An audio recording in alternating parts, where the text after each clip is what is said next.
Hey, Greg here. In this video I'll talk about my trip across northern Canada from Whitehorse to Yellowknife. The second time I was there, Whitehorse really grew on me. I explored a little bit more, I walked along the Yukon River for quite a while, and then I found a trail that leads up to an overlook of the city. As far as northern towns go, my favorites are definitely Fairbanks and Whitehorse. But the exciting part of this week begins when I leave the city, which I suppose is the case for most weeks up here.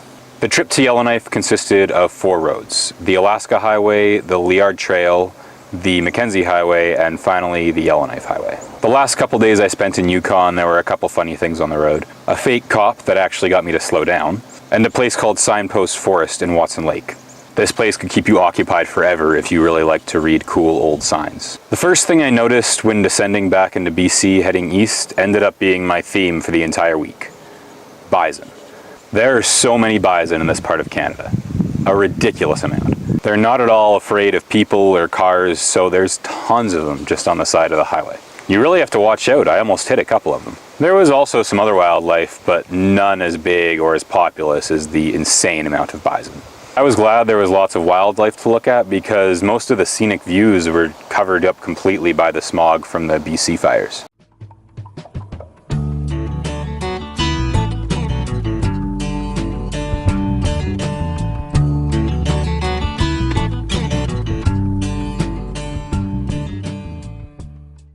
This one night I was camping. This is probably the greatest night of camping I've had so far. A bison came and sat around the fire with me for about 20 minutes. That night was also the night that I built my biggest fire yet, probably because I had an unlimited supply of firewood. I reached that equilibrium point in a campfire where you can't add any more wood because you can't get close enough to the fire to add wood because it's way too hot. That night I also saw a grizzly fishing in the Liard River, and it was the first night that I really saw the northern lights. The next day, more and more bison. Then I began the Liard Trail north. The Liard Trail is the only highway that connects British Columbia to the Northwest Territories. I was really excited to drive this road, but it didn't turn out to be as scenic as I had hoped. It's very flat and very straight, and for most of the road you can't really see past the trees on either side of you. Although there's still a lot of bison. The highway is paved until you reach the Northwest Territories, and then it becomes a gravel road until you reach the Mackenzie Highway. And then the Mackenzie Highway connects to the Yellowknife Highway, another road that was somewhat of a letdown. Again, very flat and very straight. The highlights of the trip from Whitehorse to Yellowknife were definitely the bison and the northern lights. I had one night of camping near Fort Liard where I saw the northern lights like I had never seen them before. I honestly thought they only got like that in movies and YouTube videos. They lit up the whole sky, twirling and swirling, streaking from one star to the next. It was unbelievable. I kept the fire going until 4 o'clock in the morning because I did not want to miss a single second of how crazy it was.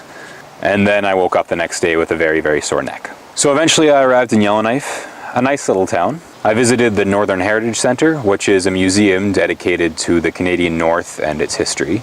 I found this amusing, how pretty much all of Canada used to be the Northwest Territories.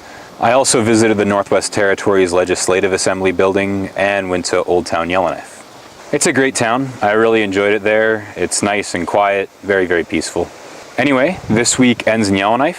Thanks again for watching. Like, comment, subscribe. I will see you same time, different place next week.